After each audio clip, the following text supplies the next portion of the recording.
So thank you everyone for coming. I'm absolutely thrilled to virtually be here with you today. It was actually 1 year ago that we actually had a similar session. And so I'm very excited to share some of our results, but also hear updates from the other two projects from the PSACR group. So my name is Charlie Dorison. I am a postdoc at Northwestern University, but more importantly, the role I'm playing today is just one small part of this broader PSACR 001 project. And so I'm just thrilled to be a part of it, and I'm excited to share some of the results with all of you today. Okay, so with that, I'll dive in, and I'm going to start, which is going to be a theme of the day, which is with some gratitude. So first, I want to express gratitude to the other group of proposing authors on the team who come from behavioral science, public health, and industry, and without whom many of these ideas and the proposal never would have even been started. But perhaps even more importantly, I want to express gratitude to the members of the PSA. So I've highlighted here just a couple of the members who were especially integral in working directly with us. But I know in the background, there were dozens, if not hundreds of people who were playing a really integral and crucial part in making this project happen. So I just want to start by expressing gratitude to everybody who really made this project possible. And I feel lucky to have played just one small part in it. Okay, so I'd like you to now kind of travel back to a year and a half ago when COVID-19 was really new to you, where you hadn't really heard this acronym before. You didn't really know what the 19 stood for. And it's March and April 2020. And a lot is going on at this time, but one feature that I want to pick out is that this was a landscape marked by extreme uncertainty, to the point where we didn't even know what this acronym stood for. And under conditions of extreme uncertainty, in cases of public health, risk communication is absolutely critical, right? We need to learn information that's factual and timely that can then inform our behavior. And this raises a key question of how should communicators present information to the global public, right? On the one hand, this seems straightforward. You just present the facts. But on the other hand, as psychologists, we all know that how you present this information might matter in critical ways. And so there's this key policy question, and it's one that I think we can highlight from almost 20 years ago. So Cass Sunstein and Richard Thaler are two of the people who I think have had the most influence on public policy from the social and behavioral sciences, most popularly in their book Nudge. But even 5 years before their book came out, they were writing about these ideas. And so this is one of the first articles they ever wrote together. And they highlighted something that I think has aged well over the last almost 20 years, which is that in order to be effective, any effort to inform people must be rooted in an understanding of how people actually think, right? Psychology matters. Presentation makes a great deal of difference. And so here's one point that I want to pick out again for today, which is the behavioral consequences of otherwise identical pieces of information depend on how they are framed. Okay, so imagine you're the head of the CDC and you need to decide how to frame recommendations to people. You can use examples like this, which is wear a mask, save lives. And so what's going on here is linking a behavior to a positive outcome. Or imagine you're in charge of the World Health Organization and you have similar goals of informing people and making recommendations. You can say things similar to what the CDC said, which is you can protect yourself and others from COVID-19, highlighting the positive benefits of following these recommendations. Or you can do the opposite, right? And you can highlight the potential costs of not following these recommendations. So reduce working days lost due to illness and stop or slow the spread. So this is highlighting negative effects, right? And so what I'm going to call this first type of messaging is what I'll call the gain frame, focused on gains from following the recommendations. And this second type of messaging is what I'm going to call the loss frame, so highlighting the costs of not following the recommendations. And so what I want to suggest is this is not only a key policy question for communicators, but also a key theoretical question for us psychologists. And so I'm just going to highlight one quote from J. Van Bavel and colleagues, who did a review of social and behavioral science research as applied to the COVID-19 pandemic, and identified this as a major gap, that research is needed to determine whether a more positive versus negative frame could educate the public and relieve negative emotions while increasing public health behaviors. Now, so the overarching research question that we're going to be testing today is, should health organizations, policymakers, and other news sources communicate COVID-19 risks and recommendations in terms of gains or losses? Should we highlight the benefits of compliance or the costs of non-compliance? And so in order to answer this question, we first need to answer, like, what are the outcomes that we should care about? And so one potentially obvious one right off the bat is behavioral intentions, or if we could get behavior even better. And so the first type of outcome that we're going to measure is exactly this. So are people going to intend to follow the recommendations? Do they support policies? And will they seek more information about COVID-19? Beyond behavior, though, one thing that was highlighted in the Bevel quote is that there's other affective or emotional outcomes that we might care about. So perhaps this is slightly less obvious, but we also care about how our messaging influences people's emotions. And the emotion that we're going to focus in on today is anxiety. And it's because the reason we're focusing in on anxiety is because, one, it was heightened at the onset of the COVID-19 pandemic. But second, it's also linked directly to a whole host of other health outcomes. And then finally, one thing that might be obvious to people here, but I think is not obvious to the broader academic literature, is that these global questions require global answers, right? So it's not enough to assess these outcomes in one country or one population. We really want to know the global answers to these questions and thinking about these outcomes on a global scale. Okay, so that all sets the stage for the present research. And so in this research, all participants are going to read 4 health recommendations taken directly from the World Health Organization website. And then we're going to vary how these recommendations are framed. And I'll show you a bit more about this in a second. They're either going to be framed in terms of gains, highlighting the benefits of compliance, or losses in terms of the costs of non-compliance. In order to assess robustness and generalizability, we're also going to implement 3 different versions of the gain messages and 3 different versions of the loss messages. And so this is to test whether any effects we might find, are they driven by the specific wording we were using, or are they driven more by the underlying construct of gains versus losses? And then we're going to measure the 4 dependent variables that I highlighted. And again, I'll show you a bit more about these. But these are going to be behavioral intentions, policy support, information seeking, and experienced anxiety from reading the recommendations. I'll start with just telling you a little bit about the study descriptives, which you might already have heard a little bit about.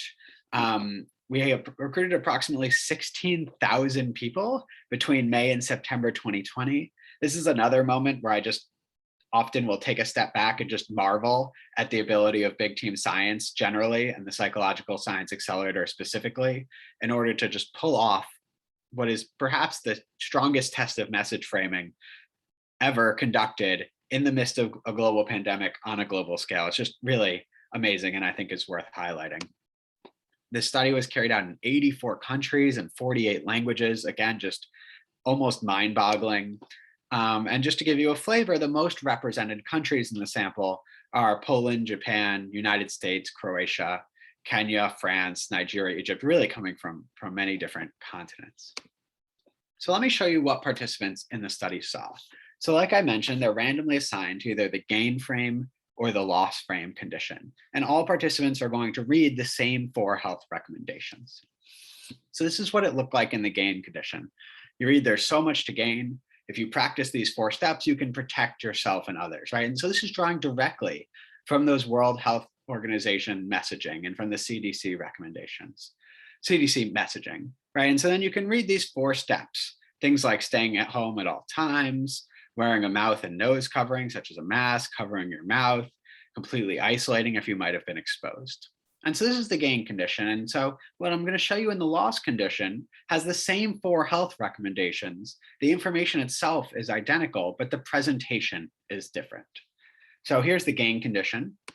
And here is the loss condition. So now there's so much to lose. If you do not practice these 4 steps, you can endanger yourself and others, right? And so now instead of highlighting the benefits of compliance, which is the gain condition, now we're highlighting the costs of non-compliance, although the recommendations themselves are identical. And so the question is, are the different frames going to influence our 4 outcome variables differently, despite the fact that the messages themselves in terms of the information and recommendations are identical. And the idea here is that this is a low-cost, scalable intervention that can be potentially implemented in a wide range of settings. Okay. Let's see, why is it not clicking forward? There we go. Okay, so let me tell you a little bit more about the dependent variables here. So the first dependent variable is behavioral intentions. These follow directly from the recommendations, and there's going to be 4 items all answered on a 7-point scale. So here's one example item: how likely are you to wear a mask in public at all times? Our second outcome variable is going to be policy support. Here's one example item: that government health officials should do everything in their power to address the spread of COVID-19, even if it severely limits daily activities for citizens. And the idea with these policy support measures is that they're all going to introduce this tension between collective security and individual autonomy. The third item is going to be information seeking. And so while behavioral intentions and policy support are self-report items on Likert scales, information seeking is going to be a behavioral dependent variable. And so the way this behavioral dependent variable works is that at the end of the study, participants had the option to go to the WHO website and learn more information about COVID-19 recommendations. So here we actually get a feel for behavior that they're going to take outside of the context, well, almost outside of the context, extends outside of the context of our present study. And finally, the last dependent variable is going to be experienced anxiety. And so this is in response to reading the recommendations themselves. For example, to what extent do you feel anxious when considering these recommendations? Okay, so let's see what we found. So behavioral intentions, here's the sample item. Again, there we go. The reliability of the index was strong. All 4 items correlated with each other very strongly. And what do we find? Absolutely nothing. So on the 7-point Likert scale, there's only a 0.03 difference in the means in the loss versus gain conditions. We conducted a multiverse analysis that I know Nicholas Coles talked a bit about in his address. In 87% of the models that we tested, no significant effect. And even in the 13% of the models where there is a significant effect, it appears, at least to us, trivial in size. One cautionary note I will say here is that I want to hesitate to interpret these results too strongly, given that self-report behavioral intentions were extremely high, so approaching ceiling on the scale. For all 4 items, the mean was at least 6.3 out of 7. So it's possible that the null effect was due to a restriction of range rather than a failure of the latent constructs. And that's something I'm happy to talk a little bit about at the end. The second set of dependent variables was support for anti-infection policies. It turns out from our reliability and factor analyses that we actually had 2 separate sub-indices here. Here's a sample item from the first sub-index, which is that individuals, not governments, should decide how best to act during COVID pandemic. And so these items tended to be something of the sort of individuals versus governments in terms of action. And then the second sub-index was really just focused on government itself, how far government can go. And so this one is government health officials should decide how long things stay in place.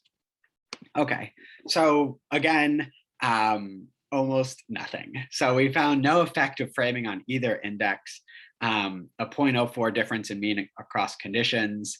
70% of the models failed to identify effect, and the 30% of models that did, effects were still extremely small. I don't want to say there's no difference, but if there is a difference, we can rule out medium or large sized effects. Information seeking, the story is going to feel a little redundant at this point. So again, this is our binary behavioral dependent variable. And what we find is perhaps a slight gain frame advantage, in fact, where about 1 percentage point higher and more likely to seek additional information in the gain frame compared to the loss frame. This effect was actually significant in 80% of the models, but these effects are relatively small, especially considering how proximal this dependent variable is to our manipulation. It's not crazy to me that you could recommend using gain frames to increase information seeking in other settings. But I think this is at best preliminary or tentative evidence, and I would not feel comfortable making strong policy recommendations on the basis of these results. Finally, our last dependent variable is self-reported anxiety. So a sample item is, to what extent do you feel anxious when considering these recommendations? And here, again, we have a reliable index. The average R is quite high for these three items. And here what we do find is a significant lost framed trigger of anxiety compared to the gain frame. And so this effect is about 1/4 of a standard deviation in all 162 models. God, this won't click through. This effect persisted. And so this seems to be a robust effect, not just in the sample as a whole, but really when you break it down by country as well. So it's one that persists across the models tested and across the countries tested, really in almost every country in which we have a sample size large enough to detect even medium-sized effects. So to recap the results, we find that loss framing increases anxiety with little to no concomitant benefits. If anything, it has a cost in terms of not only anxiety, but also information seeking. That being said, I really want to highlight my hesitation in making practical recommendations for policy, right? Well, there are many things we haven't taken into account in this study, right? We haven't taken into account the cost of implementing this change for organizations, the persistence of anxiety, the translation from behavioral intentions to action, right? So I think of this as preliminary evidence where we can rule out a lot of really large-sized effects. One thing I want to note, though, is that the way I look at this is just as the tip of the iceberg, right? There's a whole host, just like there's a whole host of considerations that we don't have here in terms of making practical recommendations. There's also a whole host of considerations that we haven't explored yet. So things like country, which I've showed you a little bit about, I've talked a little bit about, but haven't showed you, but you'll have to look at the paper for. The spread of the virus in the country at the time of the survey, the level of policy lockdown in the country at the time of the survey. Individual differences, age, gender, other characteristics such as trust in government. We've done some initial analyses on these and found that they don't appear to be strong moderators, but I'm sure there's a whole host of other things either in our data set or that can be linked to our data set that I would love for others to explore. Statistical approaches, I mentioned briefly that we've done this multiverse analysis, but I could imagine other approaches that could further explore heterogeneity in our data, such as machine learning approaches, and also behaviors of interest, right? We just measured these 4, but there's a whole host of other behaviors such as vaccines right now or other things going forward, such as boosters that I think are really central and more. So I'm looking and I just have a couple minutes left, but I just want to end with some reflections and some more gratitude. So one thing that this project has really reinforced for me is that global questions require global answers, right? And I'm guessing this is a sympathetic audience for this type of argument, but it really highlighted to me that this is not just a saying, but something that's fundamental for 2 reasons. The first is that many of us, almost all of us, my guess is that our aim is to discover fundamental insights about human behavior. And it's hard to do that when you only look in one type of population. And so this has really reinforced to me, really, not just that global team science is a strength for psychological science, but is also necessary for our ability to really develop fundamental insights. And then the second is that often the reason we want to understand human behavior is that so we can make recommendations on how to improve the human condition. And there's really these types of recommendations, not always, but often are global in nature. And so again, it requires global evidence. I think this project highlights the potential of big team science exactly for the reasons that I just mentioned. So with that, I'll wrap up. I'll say thank you. I would like to encourage everyone to feel free to reach out to me. I would be delighted to connect with people to talk more about this project, big team science, any of my other research that I also love to talk about, or really anything else. Please consider my virtual door open, and I would love to hear from and chat with anyone who'd like to discuss more. Thank you so much.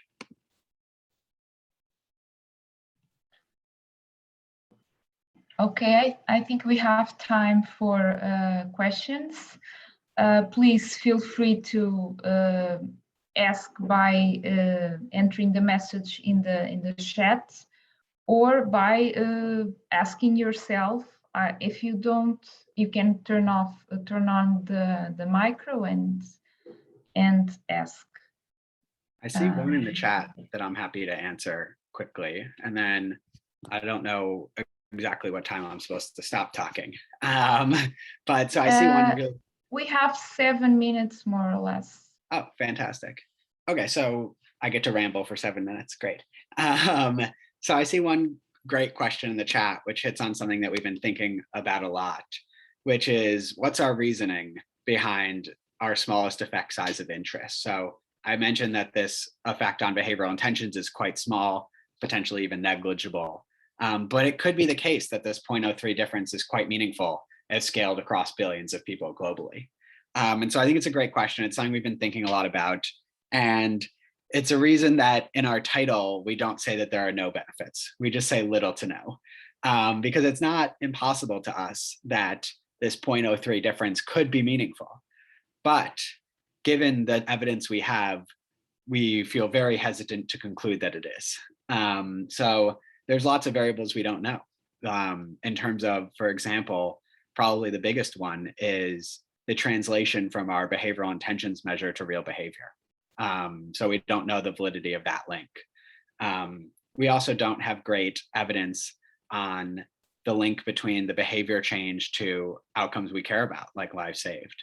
So on the benefit side, we don't have that link clear. And we also don't know the relative costs for organizations. We imagine that they would be quite small, and perhaps even trivial in terms of implementing wording changes, for example, from the CDC or WHO, or even more local officials or news organizations or specific policymakers, but we don't know. And so I imagine that it's hard to generate a concrete smallest effect size of interest, given those uncertainties, both from on the benefits and cost side.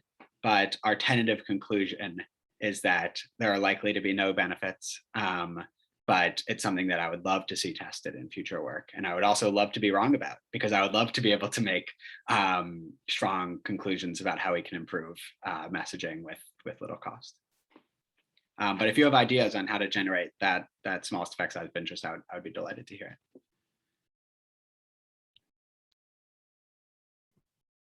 More questions? I actually have one.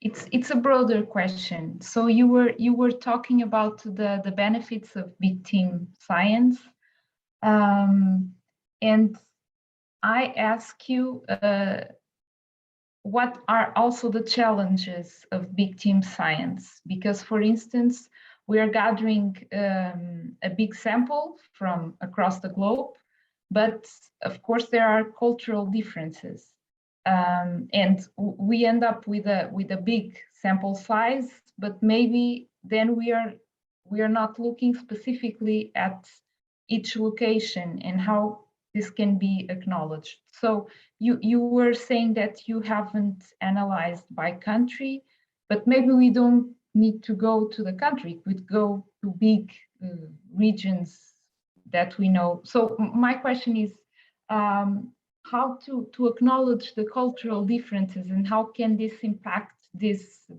benefits from the big team science? Absolutely, yeah, it's a great question. So first, I just want to correct one factual misunderstanding that I was not clear enough about. We have studied by country. We actually have probably my favorite figure I've ever seen in one of my papers that Nicole has made, which lays out the effect on all dependent variables in all countries in the sample, in which we have samples greater than 20 participants. And so you can see the by country breakdown of every effect on every variable. And so, sorry, I was not clear enough in communicating that. The results I presented today, given time constraints, are collapsed across all countries. And we actually find surprisingly little heterogeneity across countries, at least in this sample. But so I apologize for not being clear enough on that.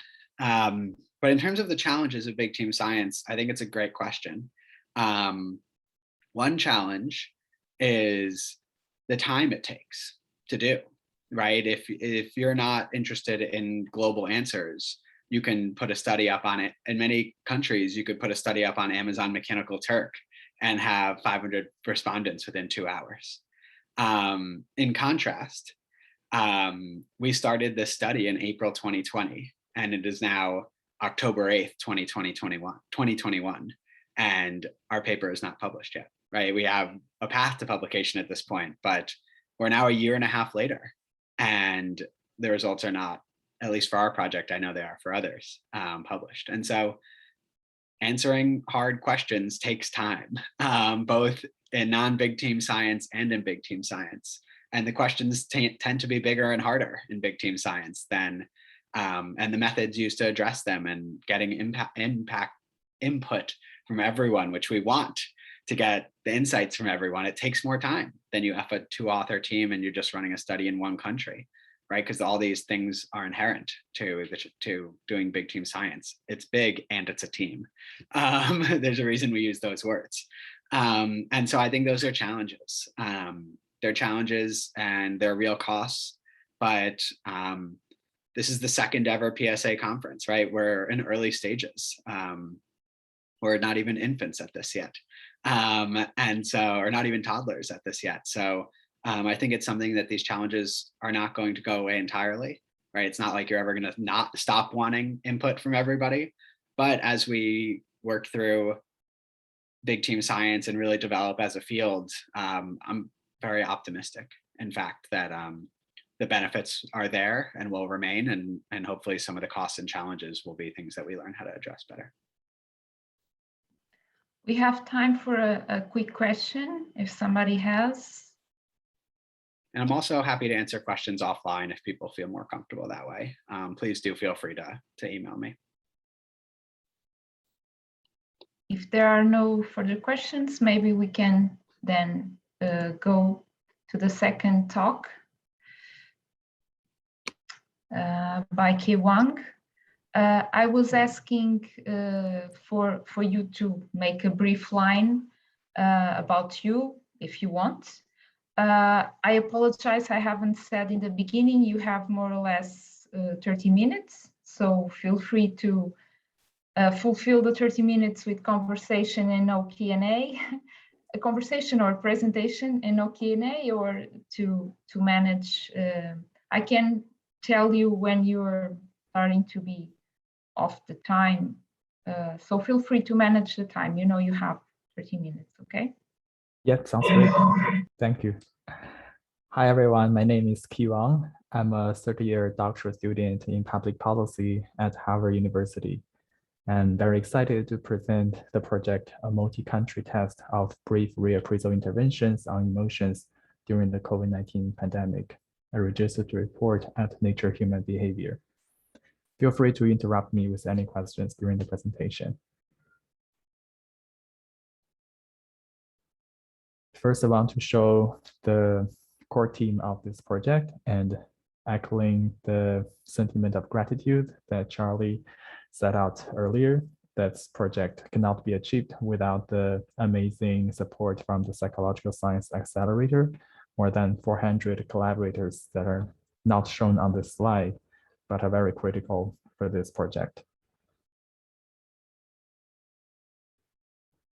So going to the background of this project, we know the COVID-19 pandemic not only triggered the physical burden, but also triggered a mental health pandemic, because illness or fears of illness, social isolation, economic insecurity, disruptions of routine, and loss of loved ones are all known risk factors for stress, anxiety, and depression. Many research confirmed this concern, that COVID-19 pandemic increased our mental health suffering, such as the review by the Lancet's COVID-19 Mental Health Task Force demonstrated that during the early months of the pandemic, stress, anxiety, and depression increased dramatically around the globe. This mental health crisis, featuring heightened levels of negative emotions and diminished the level of positive emotions, can lead to many negative psychological, behavioral, and health consequences. For example, stress and depression can impair immune functioning and vaccine efficacy. Negative emotions can also predispose morbidity and mortality via increases in substance use and other risky behaviors. It also can impair our learning and worsen our job performance. So psychological mental health is not just a problem of mental health, it has a wide range of consequences. Indeed, there are many reports showing that during the COVID-19 pandemic, more and more people report using substance uses or increased sleeping disturbance, negative changes in eating or diet, physical activity or weight gains, and have more fights with their partner or loved ones, sometimes escalating to domestic violence. So there's are some examples that may be a result of the emotion consequences that are not well managed. Because emotion regulation is challenging and people sometimes use many maladaptive strategies to regulate their emotions. So to help people cope with a challenging situation, increase their psychological resilience and protect their mental health, we look into the literature on resilience and find that reappraisal intervention is a promising candidate to increase psychological resilience due to its adaptability, simplicity, and efficiency. So what is reappraisal? It's an emotion regulation strategy that involves changing how one thinks about a situation with the goal of influencing one's emotional responses. In the past literature in a meta-analysis, they show reappraisal generally is more successful regulation of emotions with a coherency about 0.45 on average in changing emotion experiences. This is in contrast to less effective emotion regulation strategies such as expressive suppression, which means if we just suppress our expression, hiding our emotions and don't show it, that is less effective. Reappraisal has shown over the short term to be very effective in regulating emotions and corresponding physiological responses. So it's not just changing self-reports. Over the long term, it associated with many positive adaptive responses. For example, it correlates with less psychopathological symptoms, better social connections, better academic achievement, higher psychological well-being, better cardiovascular health, and more importantly, stronger resilience and mental health during the COVID-19 pandemic. Despite this many benefits in the short term and long term, most people do not reappraise consistently, which has motivated efforts to teach people to use reappraisal. That is called reappraisal training. They have been shown to increase our emotion regulation self-efficacy to teach people better regulate their emotions. And it also can reduce intrusive memories in the context of anxiety. It can change long-lasting neural representations of unpleasant events. So it's not just a short-term effect. And in practical applications, it can also decrease intergroup anger in conflicts and increase support for conciliatory policies over the long term. So this training not only can change our emotions, but also can change corresponding cognitions and behavioral attitudes. However, we know no study at that time that tests whether reappraisal intervention can enhance psychological resilience in response to a pandemic. And that is the primary goal of this project, to test the reappraisal intervention to increase psychological resilience in response to the pandemic. And to maximize the impact of this intervention, we are so lucky to pair with the PSA to have a global reach of large, diverse samples and employ highly scalable methods that were translated for use around the world. So in our experimental design, we tested the efficacy of two recently theoretically defined forms of reappraisal called reconstruct and repurposing. Reconstruct is defined by changing how a situation is construed. An example is, I know from world history that keeping calm and carrying on can get us through tough times in response to the COVID-19 pandemic.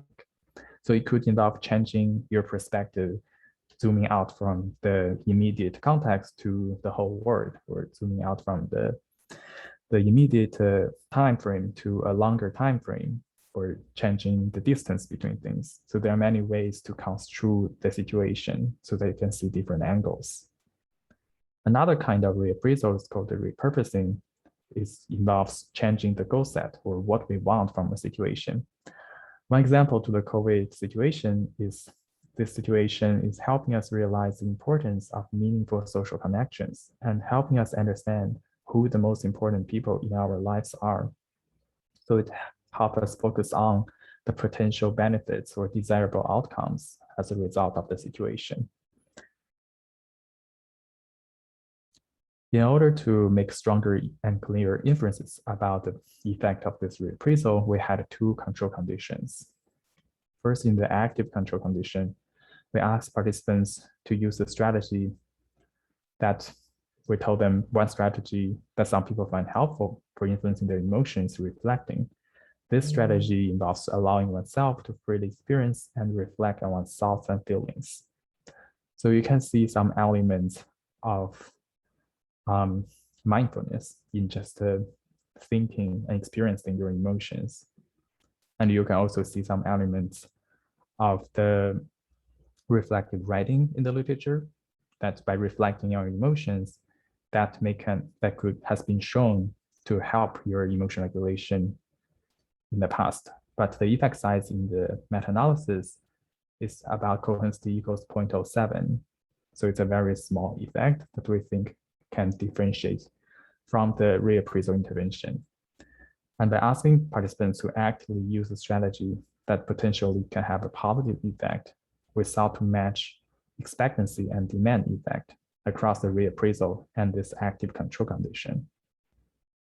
We also have a passive control condition where we just ask participants to respond as you naturally would.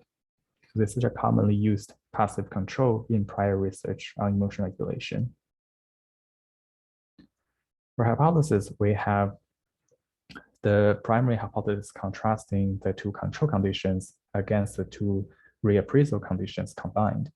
We hypothesize the reappraisal interventions could decrease negative emotions and increase positive emotions. We also have hypothesis contrasting within the two reappraisal conditions. We hypothesize that the reconstrue would lead to greater decrease in negative emotions, but fewer increase in positive emotions compared to repurposing, because reconstrue typically focus on ameliorating the problem at hand, whereas repurposing typically code into your mind positive experiences. But this is the first time to empirically test the differences between these different kinds of reappraisal. And by emotions, we mean a different kinds of emotions. So that include emotion response to photos related to COVID-19, which I'll introduce later. Also include emotions after viewing all the photos. So about how you feel right now. And lastly, it's about emotions about the COVID-19 situation more directly. Now I'll introduce the methods. So for participants, we know they are recruited from the Psychological Science Accelerator Network that has both panels from semi-representative panels from about 13 countries, and the rest of the participant pool come from convenience sampling. Data collection started from May 2020, finished around October 2020. After exclusion, we have about 21,000 participants from 87 countries or regions. And we have primarily more female than males, and the age is around 32 in mean. Now I'll introduce the procedure of the experiment. So before any random assignment, participants complete pre-measures of their baseline emotions, and then they're randomized into one of the four conditions I talked earlier. By randomizing to these conditions, they had practice trials learning these different emotion regulation strategies by reading instructions and viewing photos related to COVID-19. And they apply the strategy to their response to the COVID-19 photo. And then they have examples as feedback to learn how the strategy might be used. except in the passive control condition. And during reading the photo, we ask them how negative or positive did the photo make you feel. And that question is also asked in the experimental trials where we don't give any feedback, we just ask them to apply the strategy they just learned to more photos related to COVID-19 pandemic. And that is one of our dependent variable, the emotional response to photos. After the 10 trials in response to photos, we have post measures, including emotions after viewing all the photos.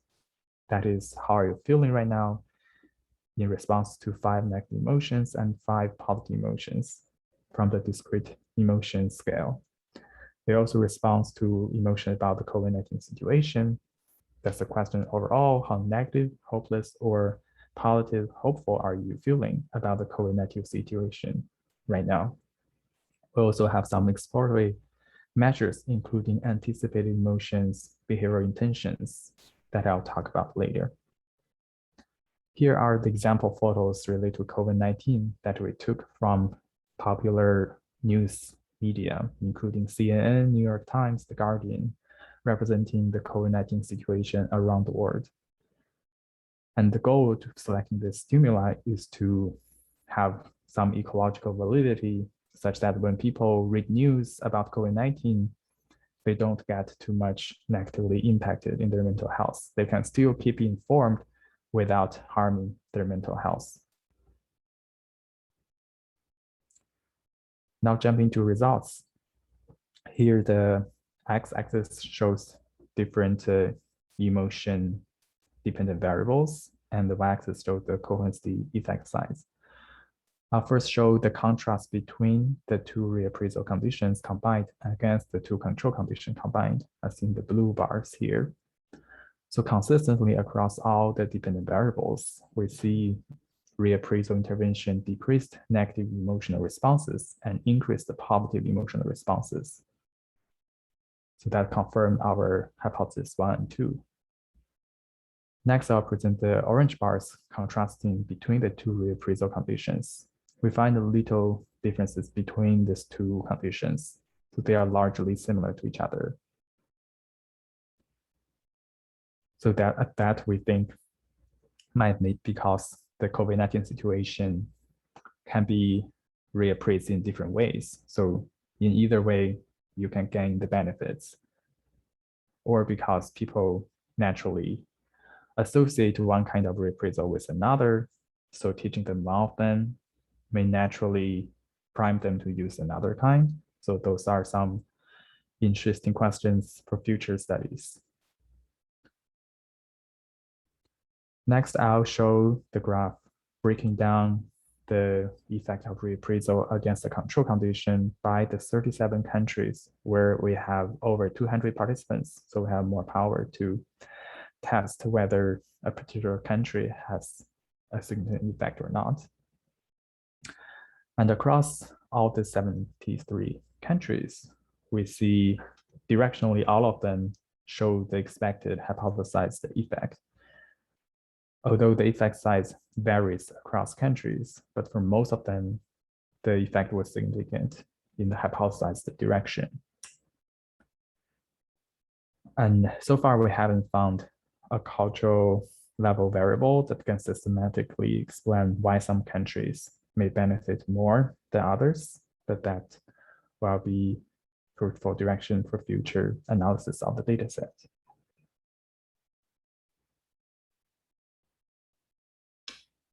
It's worth highlighting that the effect size of the reappraisal interventions are practically meaningful when we compare it against the effect of lockdown or self-isolation due to symptoms. On the question of how are you feeling right now about the negative emotions, we contrast the effect size across its different variables. We find that reappraisal has a stronger effect than the effect of lockdown status or self-isolation due to symptoms.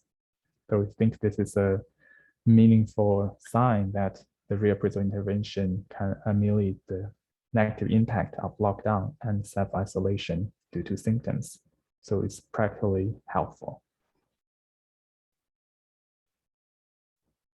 Reassuringly, we find the intervention did not reduce intentions to practice preventive health behaviors. Specifically, when we asked their intention to follow stay-at-home orders stringently the following week, or their intention to wash their hands regularly for at least 20 seconds in the following week. So that clarifies some of the concerns people may have, that if you make people feel better during this pandemic, they may become less cautious in their health behavior, but we don't find that. So that may be because our interventions clarify that in some cases, negative emotions such as fear and sadness may be helpful, and it's up to each person to determine when an emotion is unhelpful or not, and to downregulate only the emotions that are unhelpful. On the other hand, we also see that our intervention increased the positive emotions, and there are some literature showing positive emotions could contribute to greater tendency to undertake health behaviors. So that may be another path that the intervention does not need to reduce health behaviors because it increases positive emotions as well. In further exploratory analysis, we find the intervention also changed anticipated emotion. People think they will feel the following week. So that's some indication that the intervention may have some long-lasting effect. Although that's one limitation of the project, that we don't have long-term follow-ups. We don't know how long the effect could last, but that's something we are currently plan to investigate. We also examine exploratory moderators of the intervention. We find larger effects among females than males and among unemployed individuals without income. So that seems an encouraging sign that for people who are more vulnerable to the COVID pandemic, they seem to benefit more from the intervention. We find the effect of the intervention largely unchanged by education level, subjective socioeconomic status, lockdown, or the wealth of the countries, showing generalizability across these different demographic variables. Jumping into discussion, this paper has several theoretical implications. It shows the generalizability of the reappraisal effect across many countries, even in the context of the substantial protracted stressors. So most of the research in the past used the lab studies and Western samples. So this is one of the largest studies so far on reappraisal in a cross-cultural context, and demonstrated their generalizability for the first time.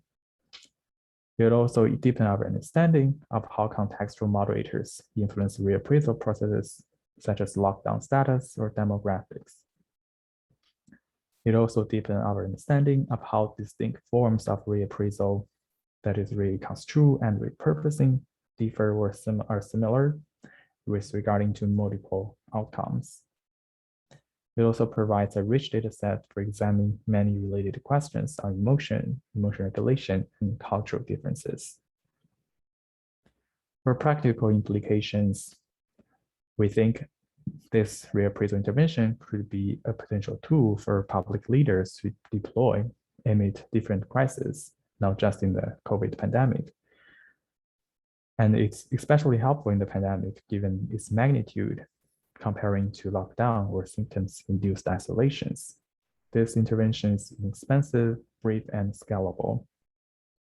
It may help different populations, such as essential workers or nurses, who are highly affected by the pandemic, although further studies should examine subpopulations. We also should note that the reappraisal intervention has been discussed in the literature that you can be implemented via a variety of media and communication mechanisms, such as advertising campaigns, speeches, courses, apps, and mobile games. So there are many creative ways to distribute the intervention other than an online survey format. So in conclusion, this finding demonstrates the viability of creating scalable, low-cost intervention for use around the world to build resilience during the pandemic and beyond. If you want to experience the survey, here's the link so that you can see how the reappraisal intervention feels like. And welcome any feedback or questions. Here's my email. Thank you so much for your attention, and thank you for PSA's amazing support in helping this project.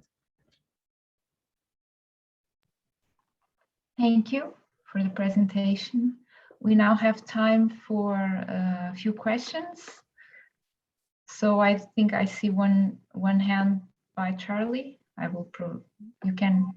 Oh, that was okay. Got a hand. I don't have a question. I was just congratulating Key on a great talk. Thank you. I apologize. I saw the hands and I thought, okay.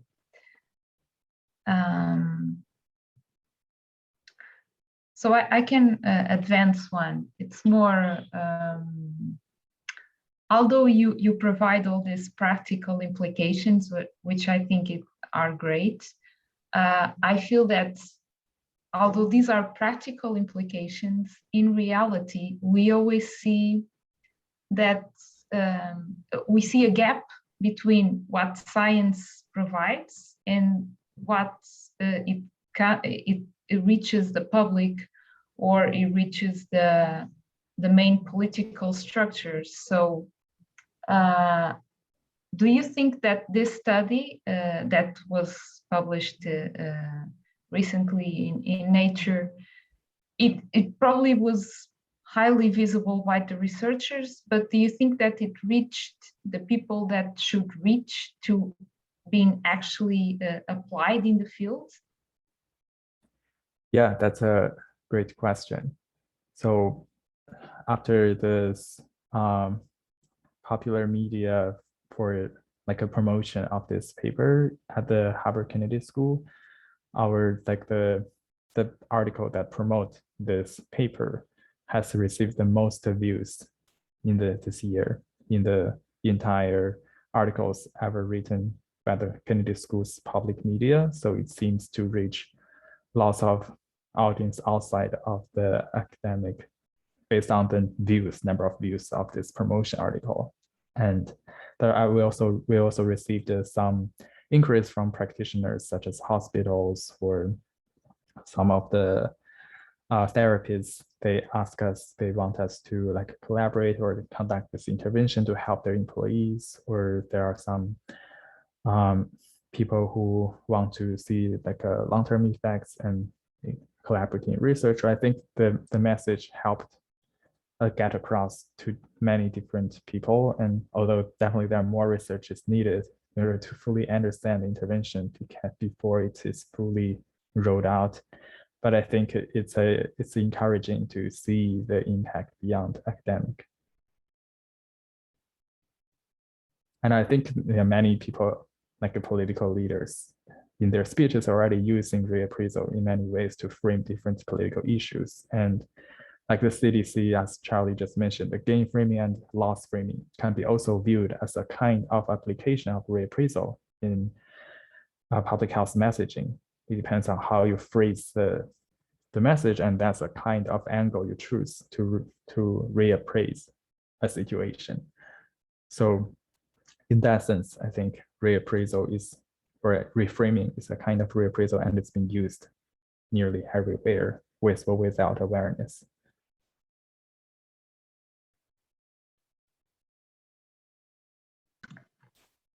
Do we have more questions?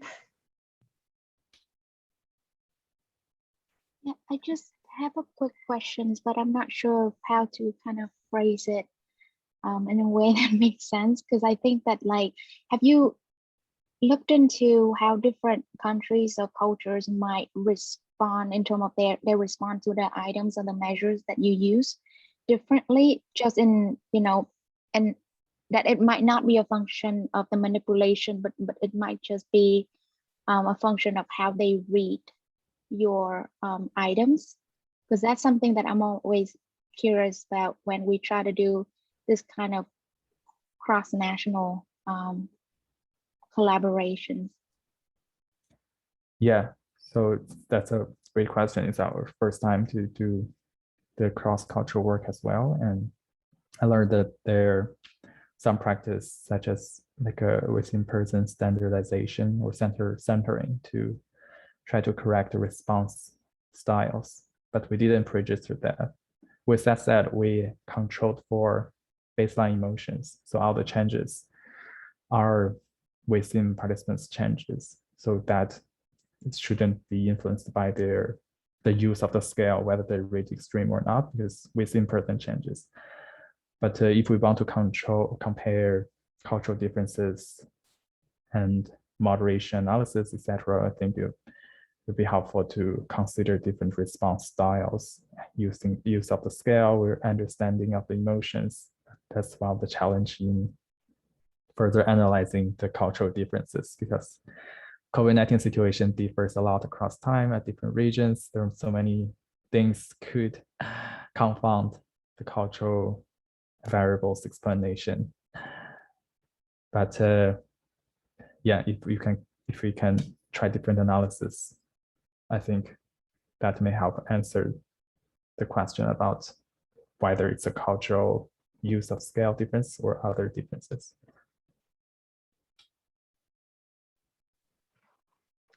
Okay, thank you. I think we can move on to the third talk today, and we will have Nikki, I think you have 30 minutes. In the end, we will have a further 10 minutes if people here want to ask questions to the three speakers and to do a further discussion, we'll see then. So I'll now pass you the word.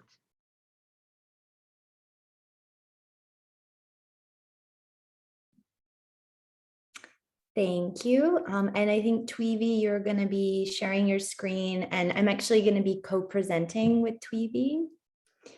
So as you get that up on the screen, Thuy-vy, I'll just briefly introduce myself and briefly introduce you.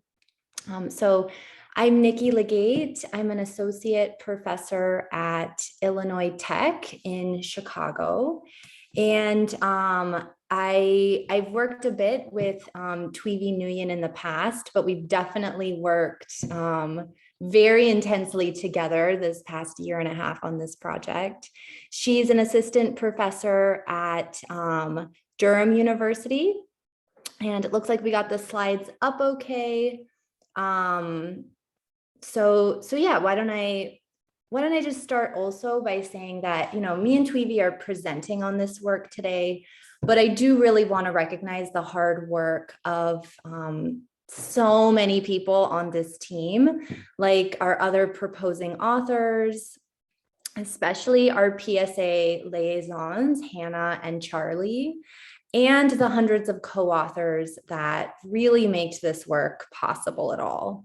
And just as a brief update too, it was very exciting. Just before this presentation a couple of days ago, we received a conditional acceptance with minor revisions at PNAS. So, you know, fingers crossed, it looks like we have a good pathway to publication for this work. So yeah, I'll update you where we're at.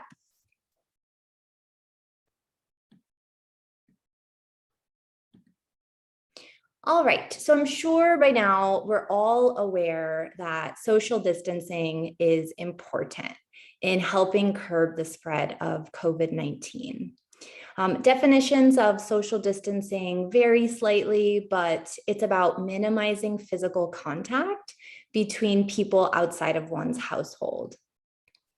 And it's widely recognized that social distancing is a public health measure that effectively slows viral spread, along with other public health measures like mask wearing and vaccinations, which we now have access to in most parts of the world. But, you know, especially thinking back to last year, before we had vaccines widely available, it was critical that we really motivate people to engage in social distancing. But, you know, this is very hard to do. I'd say that social distancing is one of the hardest of these COVID-19 measures because it really requires people to drastically alter their daily lives. So in other words, it requires a great deal of motivation.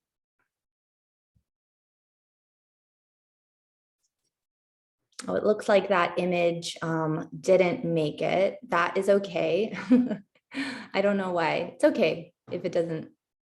So it was an image of a news article from CNN that was really, talking about the types of messaging that we've been seeing for that encourage social distancing.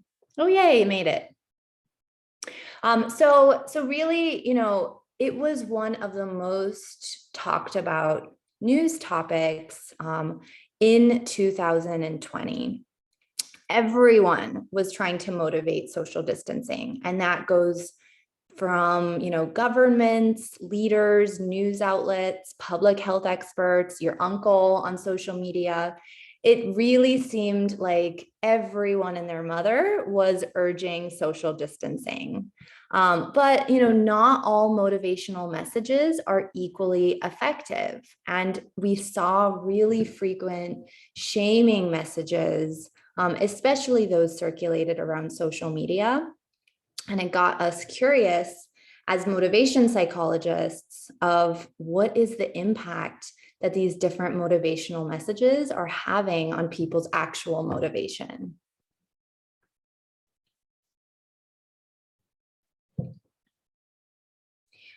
And so self-determination theory, which is the theory that Thuy-vy and I work with, has long recognized that different ways of communicating a request to change can be more or less effective.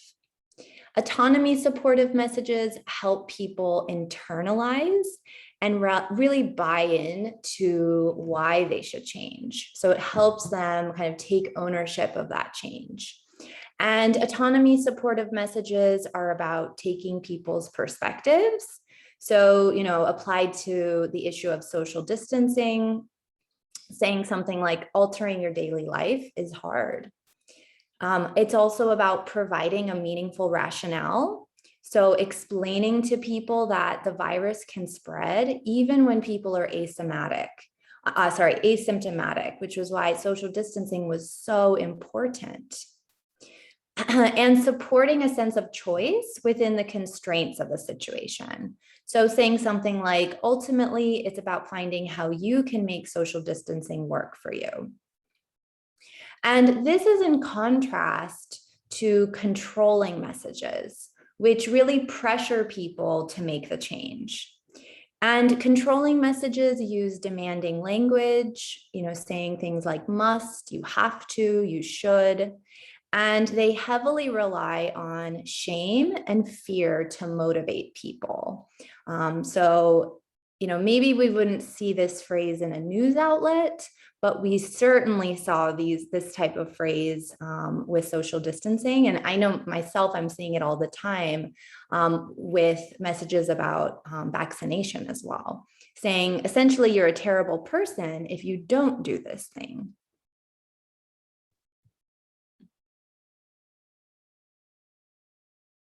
So Thuy-vy, you can, thanks. And so autonomy supportive messages motivate both short and long-term behavior change.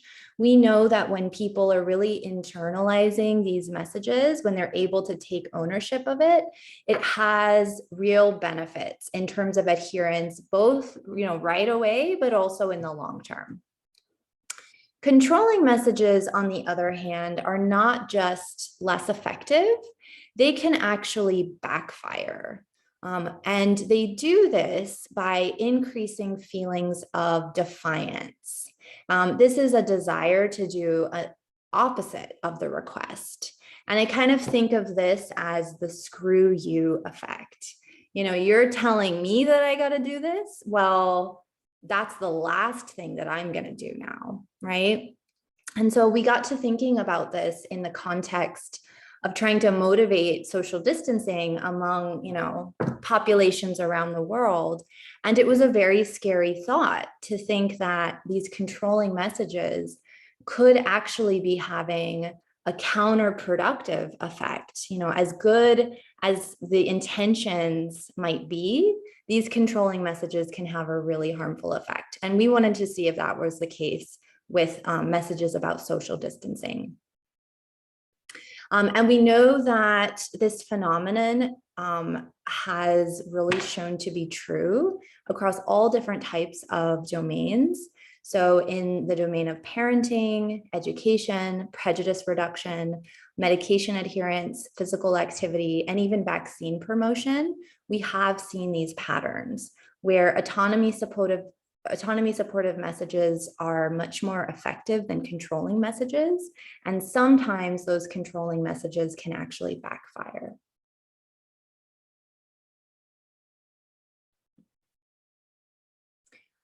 And so this difference between an autonomy supportive and controlling style of communicating public health recommendations was illustrated really nicely by a piece from The Guardian, and it used real quotes from public health communications in places like New Zealand, which showed a much more autonomy supportive style, and the UK and the state of Oregon, which used a much more controlling style. And that's not necessarily the case for all, communications by New Zealand versus the UK and the state of Oregon. It's just that these are particularly salient examples that they picked up. And you can really see how there's elements of, shaming in the UK example and in the New Zealand example, offering reasons why and promoting individual agency.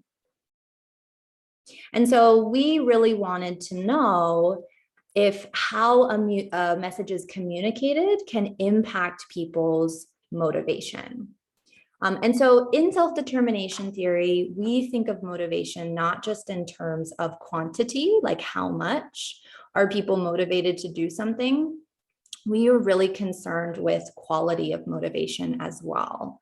And so autonomous motivation is really what we're after. We are trying to promote autonomous motivation in people, which is a highly internalized form of motivation that relies on people's core values. And this is the type of motivation that is sustained across time, even when people are not looking. Controlled motivation, on the other hand, is a poorly internalized form of motivation that is pretty much just operating because people are wanting to avoid consequences. They don't want to be shamed or guilted or, actually receiving negative consequences as a result of their actions. So while this might actually work in the short term for people, it almost never works in the long term. So given this, we had specific hypotheses about message framing. We believed that compared to the controlling message, the autonomy supportive message, as well as no message. So just a quick note, we were really interested in understanding this potential backfiring effect. And so in order to do that, we couldn't just compare it with an autonomy supportive message because we wouldn't really know where the action was at. We also wanted to contrast things with no message at all. So that is our third condition as well. So we expected that the autonomy supportive message and no message would actually show higher autonomous motivation for social distancing compared to the controlling message. It would produce lower feelings of defiance and yield greater self-reported short-term and long-term intentions to engage in social distancing. And as well, we were interested not just in the experimental messaging effects, but we were interested in knowing about people's, already the motivation that they hold for social distancing. We wanted to know if it would yield those same kinds of patterns that we tend to see in other health domains.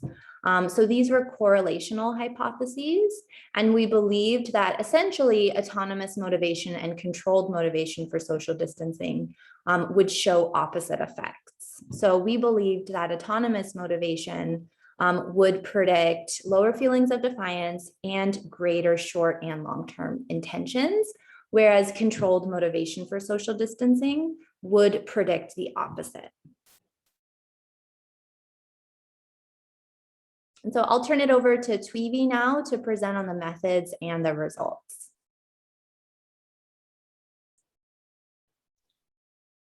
Okay, so I'm just going to start with describing the impressive sample that we were able to obtain through the enormous effort of the PSA team.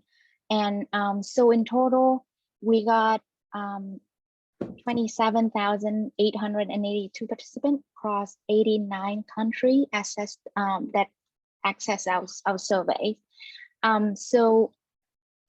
So we collected this with the help of both the PSA network and also through the SDT, the self-determination theory community. So through the PSACR project, data were collected from approximately 186 labs across 88 autonomous regions and countries. And this reflects the numbers of labs that the PSACR has ethics documentation for data collection. So it's possible that a small number of labs may have collected data for another PSACR study, such as the 001 and 002, but not else. And additionally, data from 26 labs across 17 countries with one particular non-overlapping country with the PSA were collected through the self-determination theory network labs invited through the listserv. So the online survey took about 6.5 minutes to complete. So that's the average completion time. Participant compensation depends on how they were recruited and which lab recruited them.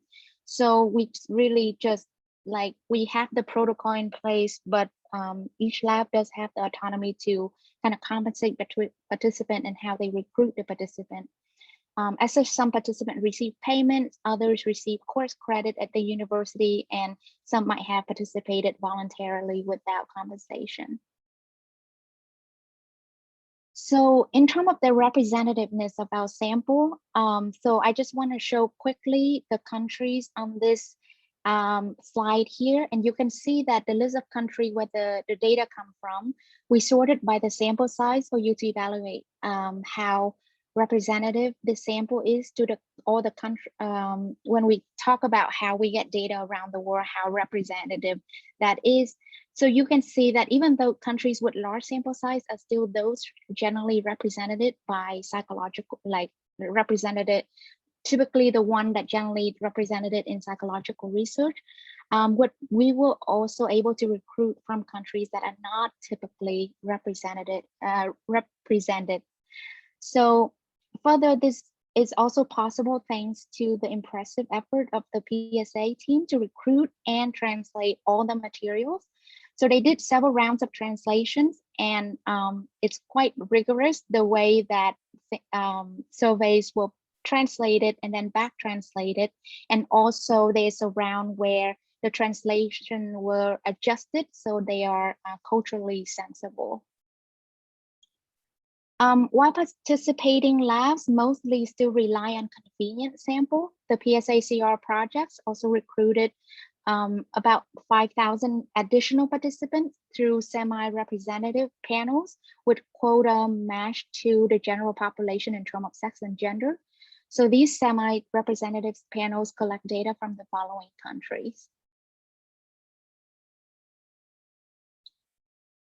So all labs received the same questionnaires and study protocol. However, there are a few differences between the PSA and the SDT labs. So at these SDT labs began data collection earlier, between early April and end of July, while PSA started data collection in late April and until the end of August.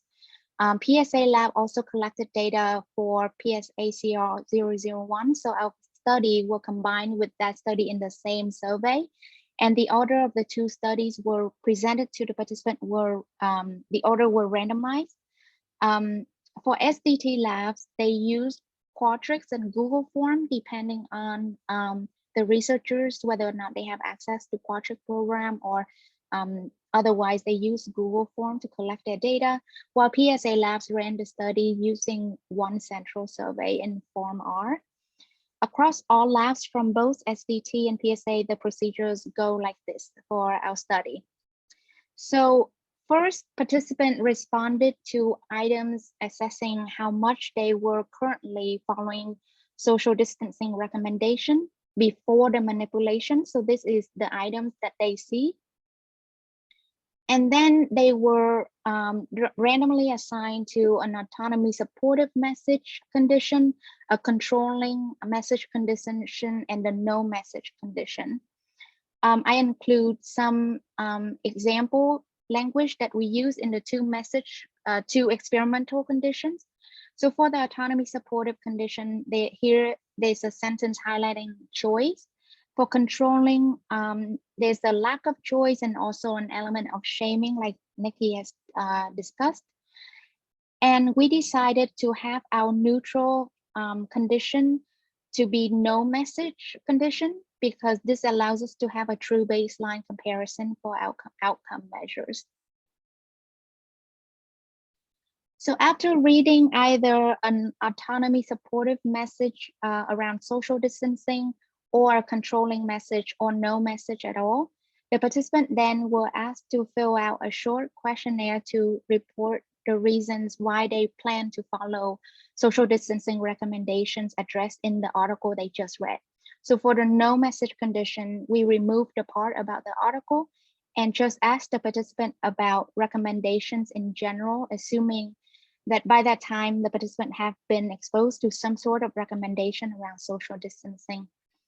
We assessed two types of motivations that Nikki has talked about earlier, so autonomous and control motivation for following recommendations. We also measured whether participants felt defiant against the recommendations. Then we measure participants' self-reported short-term and long-term intention to follow those recommendations that they have read, or for the no message, it would be recommendations that they have been exposed to. For short-term, we ask participant intention within the next 1 week, like how likely they would be to follow the recommendation to participate in social distancing, such as to avoid gathering with friends, going to crowded place, taking non-essential shopping trips in the next week. The response scale is from extreme, 1 is extreme unlikely to 7 extreme likely. So for long-term intention, we asked, assuming the guidelines either described in the article or for the no message condition would be something that they have been exposed to. So assuming the guidelines last for 6 months, how long do you intend to avoid the following in-person places and activities? And the list of activities such as would be, a few examples would be to avoid restaurant, gathering with friends, traveling, or going to crowded areas, etc.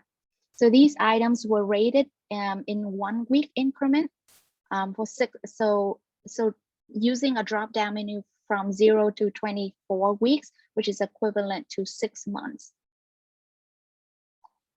Okay, so during data cleaning, we excluded data from participants who, when they click on the survey, but then they reported that they were younger than 18 years old. And also those who did not fill out at least 75% of the outcomes of the post manipulation measures. So of those who did not fill out at least 75% post manipulation measures, these also include people who only responded to the manipulation check and then they just quit out of the survey, but did not respond to any of the other outcome variable. So finally, we also excluded data from participants whose country could not be identified. And that led us to a sample size of 25,718 participants. And I show the distribution of the sample size across the 3 conditions here. So we conducted confirmatory analysis following our pre-registration with the full sample, which we will report in this talk. But we also conduct exploratory analysis, selecting only participants who completed surveys within the first 30 days that their country tightening social distancing policies. So we're happy to talk about those analysis in the Q&A if you have any questions. So here's just a quick overview of our analytical approach. So in this equation here, so basically each observation is clustered within the grouping variable C, so which is the country. Beta 0 would be the overall intercept for the reference group. Here we use the controlling message condition, as Nikki has explained earlier, as the reference group. And we include only the random effect of the intercept. And for the fixed effects includes beta 1 and beta 2, which are the slopes representing the difference between the no message condition compared to the controlling condition, or the autonomy supported message condition comparing to the controlling condition as the reference group. So we chose the standards of evidence using the interval node of R equal minus 0.125 to minus 0.025 to 0.025. So this is the equivalent of the effect size Cohen D of 0.0 negative and positive 0.05. So any effects outside of this interval in the predicted direction will be determined to support our hypotheses. For hypothesis 2, we included both measures of autonomous motivation and control motivation simultaneously into the linear random intercept models, predicting the 3 outcome: defiance, short-term, and long-term intention. Okay, so now I'm going to go over the results that we got. So again, I would just go over the confirmatory analysis with the whole sample. We present the table of the result and also the group mean at the bottom of the slide for you to see. So first, the manipulation for the manipulation check, you can see that both the no message condition and the autonomy supportive conditions reported the recommended, let me see if it, yeah, reported the recommendations to be less controlling and pressuring than the controlling message conditions. So this is what we would we expected. So there's no difference between the conditions on the baseline level of adhering to social distancing recommendations originally before the manipulation. Next, we check whether the order of the study being presented to the participant for the PSA sample would moderate the effects of the condition for the manipulation check. Because I said earlier, for the PSA participant, our study sometimes were presented after PSACR 001. So we want to check whether or not there's any carryover effects. And you can see here that we found an effect with respect to the effects for the autonomy supportive condition. So we would do exploratory analysis later on, excluding this participant to see if our results still hold. So testing our pre-register hypothesis, we found that no message condition rated lower controlled motivation compared to the controlling motivation. But there was no evidence of the difference between controlling conditions and autonomy supportive condition.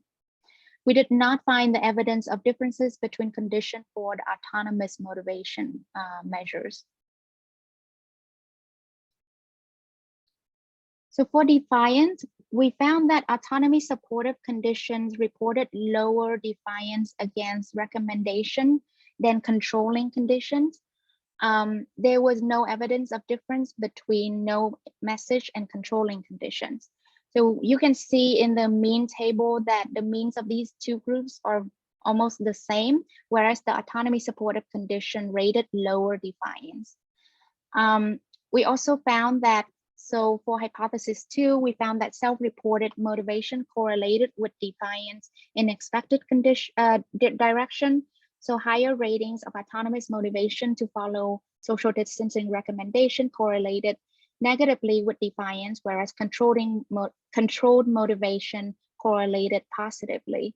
So because we did not get strong evidence that our manipulation caused the change in motivation, so presumably you can interpret this as to suggest that existing level of autonomous and controlled motivation predicted the outcomes.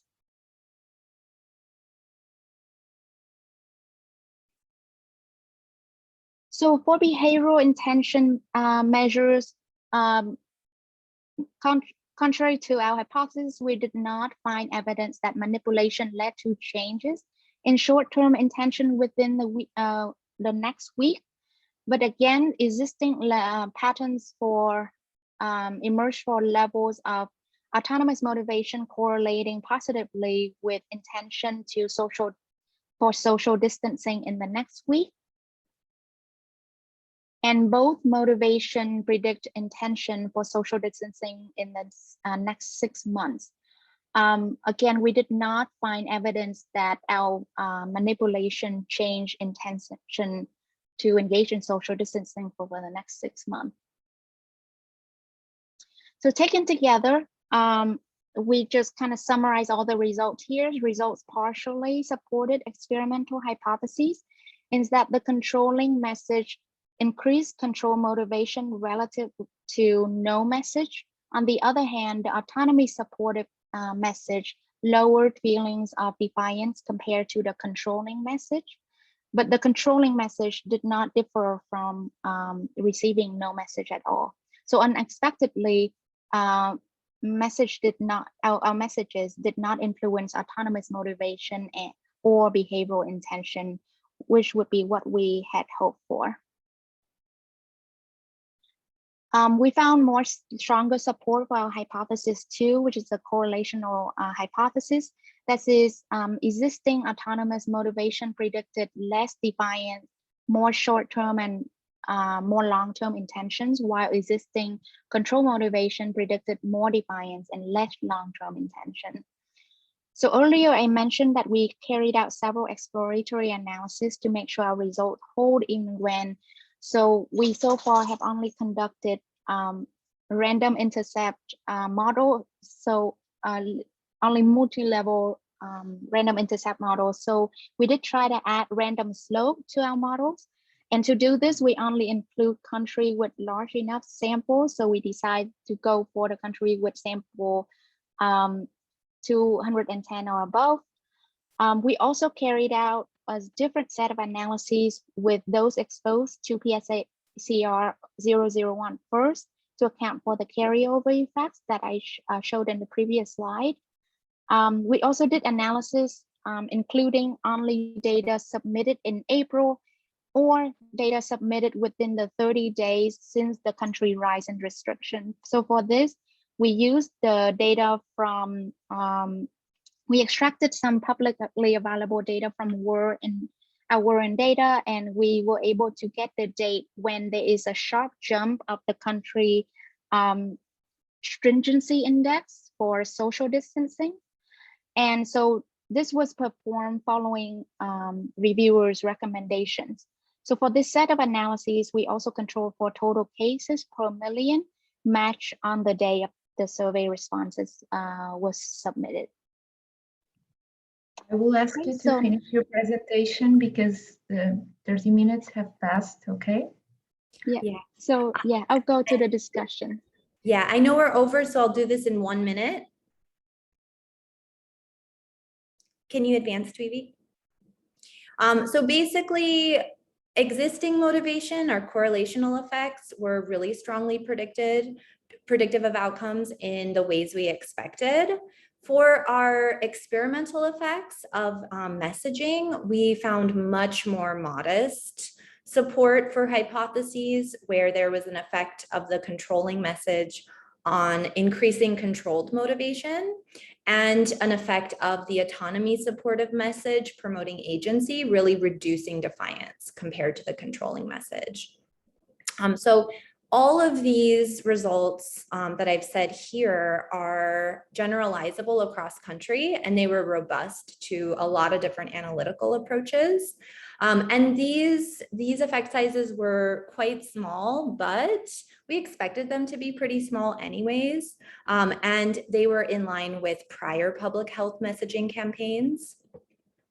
On the next slide, we have just some reasons of why we think that we didn't see any messaging effects, potential ceiling effects. People were already adhering a lot.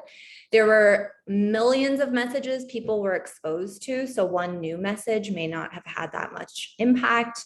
It was like a 2-minute thing they read, so it was quite a soft touch intervention.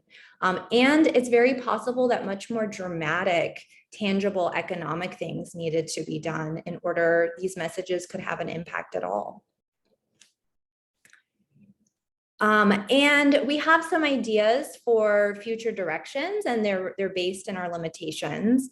But I just wanted to end by talking about some of the lessons that we learned from team science. And one of these is tracking what each lab actually did. We had amazing help from the PSA in doing this. But there were also some details that we just wish that we knew better, like, who was offering participant payments, for example. Also, personally, I would love to have a PSA coordinator for every research project I do. It would be pretty amazing. And I think that having, feedback from 550 co-authors, it was a challenge to manage, but I think we learned some really important lessons from that. And it leaves me almost feeling naked if I submit a paper without, extensive feedback. It feels weird, and I want like 500 people to weigh in sometimes before I submit something. So apologies for going over, but if there's any time for questions, we'd love to answer them. Okay, thank you. I think we have 4 minutes until the next session starts. So if somebody wants to make a question, please go ahead.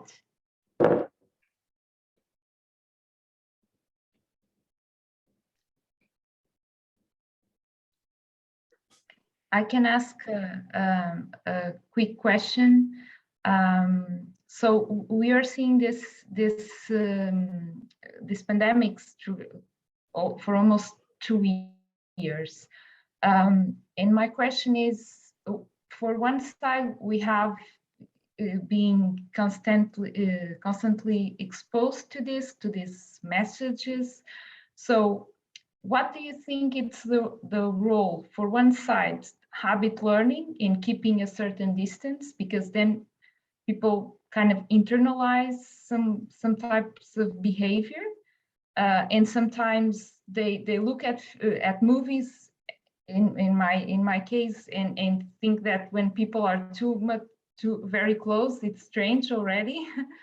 And in another way, people get used to it also to this, so they may start relaxing, and so they leave the social distancing. So for one side, do you think that they have learned the social distancing, and for another thing, the effect of time, they start relaxing? That's a great question. And it's actually one of the things that I really wish we could do in follow-up work, to look at how both, in existing motivation, but also the effective messages can impact that motivation over time.